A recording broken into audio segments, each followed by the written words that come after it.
Welcome back, WWE fans, to another podcast from CouchRiderReport.net. This is your WWE official correspondent for CouchRider Report. My name is Brian Jemison, and today, this very hour, we are going to be talking about none other than the Beast himself, Brock Lesnar. And when you say that name, you now will invoke a great deal of either fear, respect, loathing, or just pure hatred. Because you know what went down at SummerSlam. You know how he violated and mauled and completely destroyed John Cena and all that the C Nation stands for. And now he's standing with the WWE World Heavyweight Championship. We understand now that Brock Lesnar has nothing to prove to anyone, not even himself. The guy's done it all. NCAA Division I wrestling champion, UFC champion, former WWE champion, current WWE champion. I mean, a guy with a pedigree, a resume such as that, what do you do from here? So we're going to talk about the era of Brock Lesnar. We're going to talk about where Brock can go and what the WWE can do to brand him properly, and what opponents could even possibly come up against him and make a believable match or even a believable defeat against Brock Lesnar.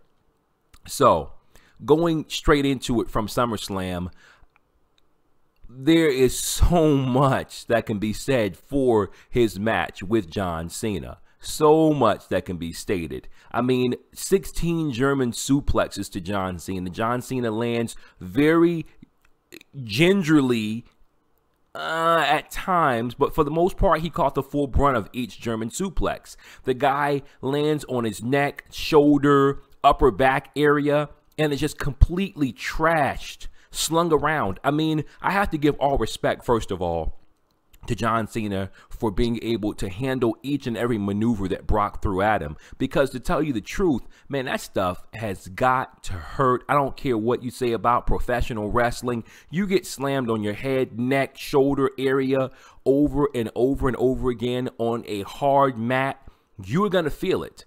The next day, you're going to feel it. That very night, you're going to feel it. You're going to be talking to some trainers, some physical therapists, and getting some massage and getting in a hot tub, and you are going to need to rehab that just a little bit before you think about stepping back out in the ring, let alone to drive over to Starbucks to get some coffee the next day. So believe me, John Cena is going to be in a world of pain for a little while longer. Now, looking at the match overall, I did not expect for Brock Lesnar to dominate John Cena and run through him the way he did.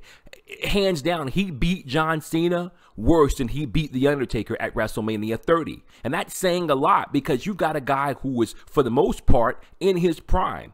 A guy who can still go for another 15 years on the books and really give us some great entertainment. John Cena's not at the point where he's going to be a general manager anytime soon, where you're going to put John Cena in a suit and tie and say, okay, John, your wrestling days are over. Now you can transition into more of a company role. The guy is hot. The guy is ready to rock and roll. He's packing out stadiums still, like him or not.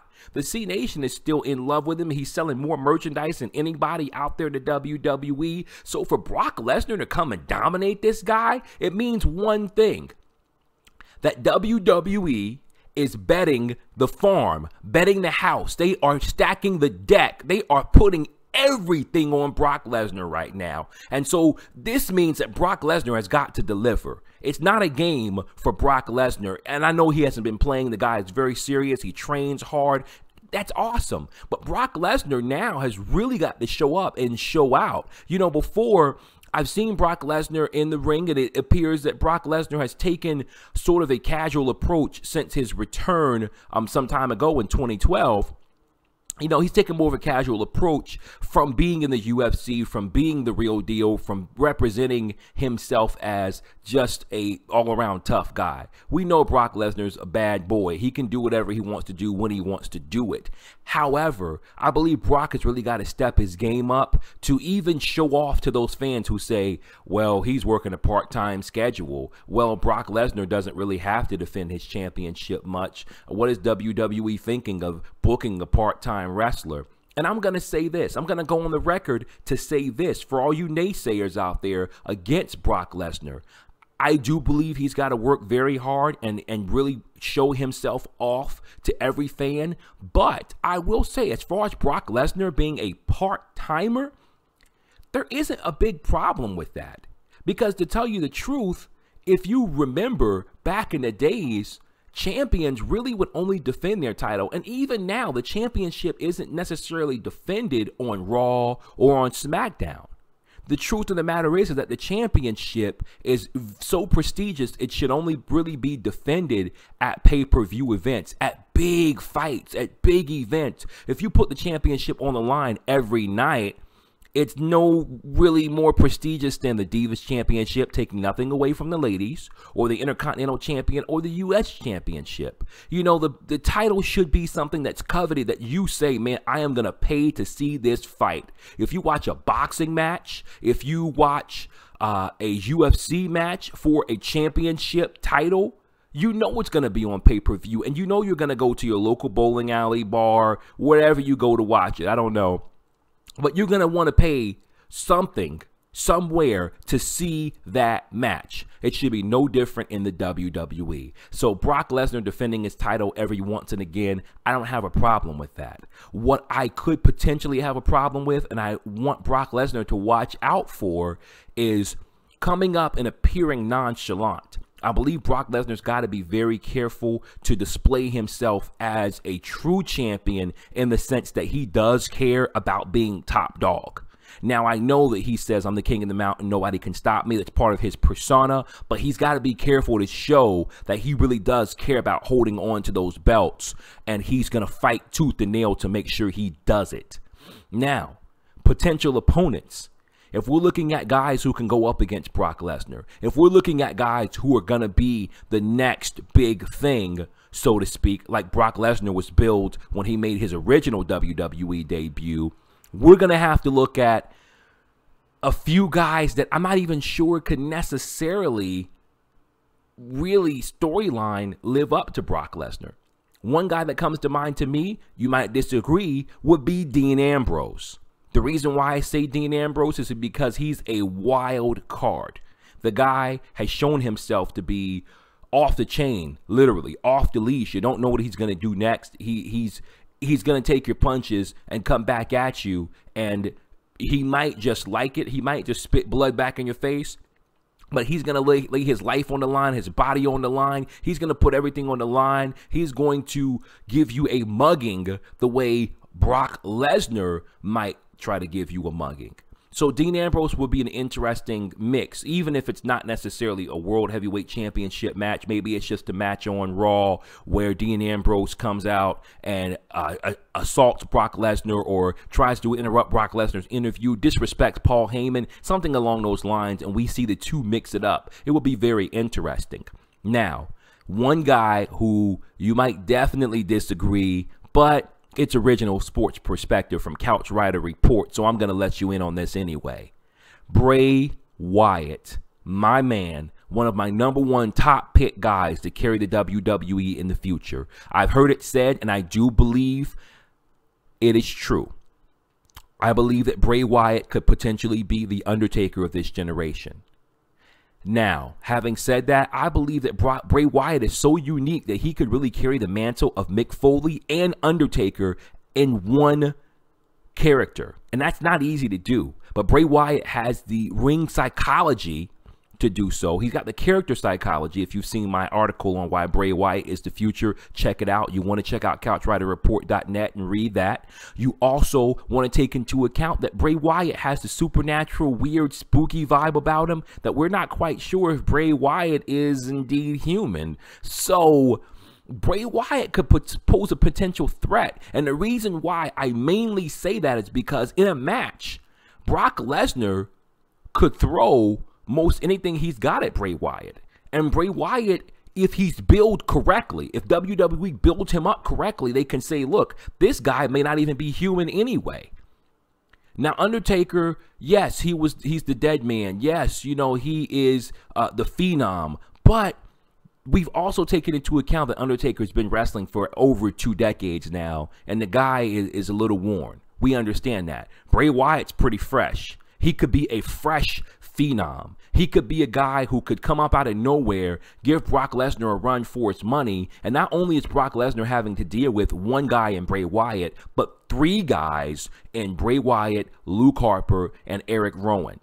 And of course, when you fight one, you fight them all. So we really could see an interesting battle because it could make Brock Lesnar look very strong in the sense that he could get the one-up on all 3 members of the Wyatt family. At the same time, all 3 members of the Wyatt family could get the one-up on Brock Lesnar given the right circumstance. And they could go back and forth with this, but ultimately it could end up with Bray Wyatt defeating Brock Lesnar, but it would take 3 guys to do it. Now, that would make him look like a strong champion no matter what, because chances are one guy is not going to get the job done against Brock Lesnar. Another potential opponent, I'd have to say at this point, and I really am reluctantly saying this because I'm not a huge fan of the guy, but I've liked his recent work, is Randy Orton. Why do I say Randy Orton? It's as simple as 1, 2, 3. The guy is spot on in the ring. He is still one of the top guys, because you remember, if you know your wrestling history, in Ohio Valley Wrestling, when the developmental characters were coming up and these guys were getting groomed, it was Randy Orton, Brock Lesnar, and John Cena all in that same freshman class, so to speak. So these guys are the guys who know each other. They've studied each other. They've worked with each other. And if WWE is careful, they can point that out. They've got the footage. They've got the old tapes of these young guys running around just trying to learn their craft. They could say, hey, look, you know what? I knew you, Brock Lesnar, when you were still body slamming some jabroni down in Ohio. You know, make fun of it. Give it a little comic relief, so to speak. But then take it back to a serious note where Randy Orton could come up as the Viper, as being disassociated from the authority and taken back to a babyface role, with the fans, and make him a guy who could say to Brock Lesnar, you know what? You think you're tough? You think you're bad? You think you've hurt John Cena? I've hurt John Cena on multiple occasions. I've beat John Cena within an inch of his life on multiple occasions. I have almost kicked the head off of Vince McMahon. I've done dastardly deeds. You're no better, and you are certainly not worse than the Viper. So if Randy Orton could really get to that place and WWE could book this correctly, it could be a really interesting match, because Randy Orton could maybe even catch Brock Lesnar at the right opportunity at the right time and pop an RKO off on him and make Brock Lesnar look like, oh man, he just might be able to get caught, and Randy Orton could steal the win. Of course, we've got to mention my man, one of the future stars coming up in the WWE, Seth Rollins. I don't know how, I don't know when, and I am very excited to see it, but I wonder, when is he going to cash in the Money in the Bank, and against Brock Lesnar, or against the guy who barely beats Brock Lesnar and barely wins the championship? We have no idea how that's going to happen, but it's going to be interesting to see how it plays out. Also, a returning fresh off of injury, fresh back in action, ready to roll, ready to take on the world, Daniel Bryan. This would be a David and Goliath for the ages. Daniel Bryan won a championship at WrestleMania, had to drop the championship shortly thereafter. He defended it at Extreme Rules. I believe that was it. And now with Daniel Bryan having to go into surgery after that. But if Daniel Bryan could come back for WrestleMania and fight against a still defending, still reigning Brock Lesnar for the WWE World Heavyweight Championship, it would be a Cinderella story for the ages. And now Daniel Bryan is much more of a technical wrestler. You could build that for the perspective that Daniel Bryan is way more technical than John Cena. So all the holds and slips and dangerous maneuvers that Brock Lesnar could have put on John Cena, Daniel Bryan could have a counter for each and every one of them. Daniel Bryan could say, hey, guess what? I've trained. I've mastered my craft. I'm a submission wrestler. And he could even boast that I'm going to tap Brock Lesnar out. Would Brock Lesnar tap to Daniel Bryan? I don't know if we'll ever see that, but it will be very, very interesting to see that matchup take place. I could even see Brock Lesnar assaulting Brie Bella in some way and making it really personal, building up to WrestleMania. I think it will be an awesome event to see. Notice I didn't mention everybody's favorite right now, the golden boy, the guy who can do no wrong, Roman Reigns. I'm not going to bag on Roman Reigns. I'm honestly not. But the fact of the matter is, I don't think Roman is ready for the big one. I think he's not polished enough, and I've mentioned that already. I've shared that, and I just don't think he's ready to get out there and be the guy to take it. Not yet. He's not the #1 spot guy yet. His promos are still a little weak.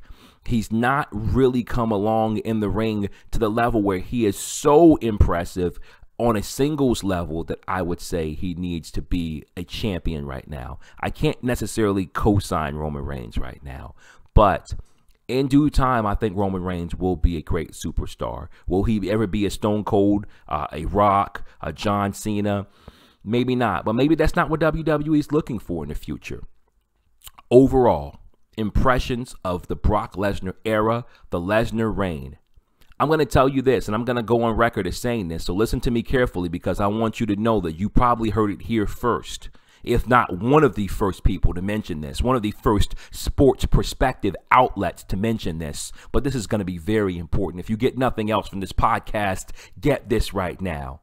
With Brock Lesnar, the WWE is officially co-signing what I believe to come might just be the Attitude Era 2.0. And you might say, you know what, Brian, I am disagreeing. That's a far-fetch. But listen up.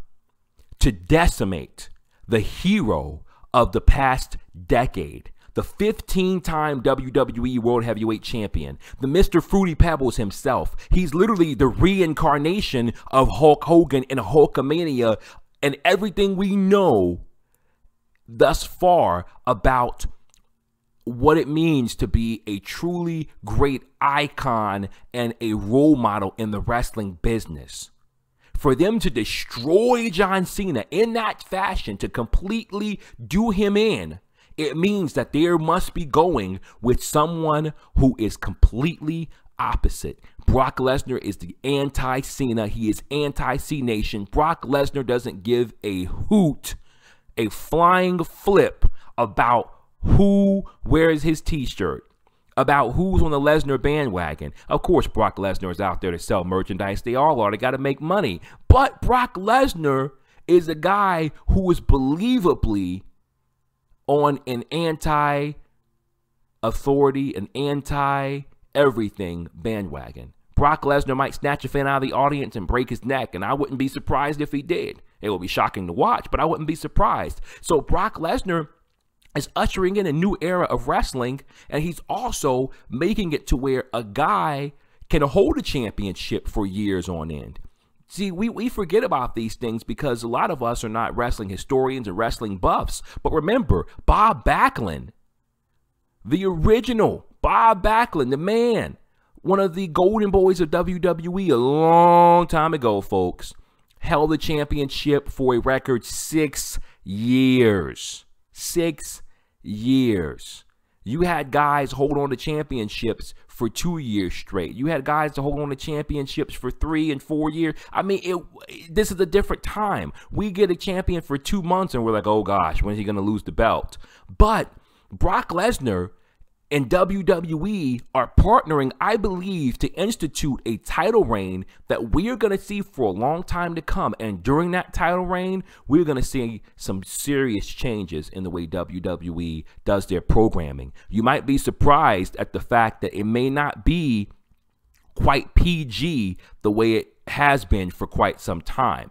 It might just start to escalate, and you notice WWE has started to use some language here and there. They've started to do some very, very strong programming as far as what they do in the ring. And I wouldn't be surprised coming up at Night of Champions and Hell in a Cell if we see some really brutal, intense matches, and we see some very intense storylines and some things that might be hard to watch, because Brock Lesnar is that kind of champion you can do that with. They cannot do that with John Cena. John Cena is not going to be the guy to take that to that next level, because he needs to be the savior of professional wrestling. That's who he is. That's his brand. That's never going to change, because you got to remember, Hulk Hogan, he had to wait basically for an entire generation to grow up before he could turn heel. So just think of what Cena's got to put up with right now. He can't turn heel if he wants to, but Brock Lesnar is the guy to make everything happen that WWE wants to happen right now. And kudos to Triple H. I believe ever since he decided that Randy Orton and John Cena would face off and they would unify the championship, that this was going to be a whole new era where one man would stand on top and everything is going to fall in line after that. So definitely expect more hardcore programming, more serious content from WWE to come. Well, I could talk forever, and you know I can, but we've got to wrap it up, and I thank you for listening. Remember, you get the best original sports perspective only on CouchRiderReport.net. Make sure to follow us on Twitter, follow us on Facebook, check me out on YouTube. You can see all my podcasts on YouTube. If you don't know, I'm at BJ CouchRider on YouTube. It will also be on the official YouTube CouchRider page. And from our couch to yours, this is CouchRider.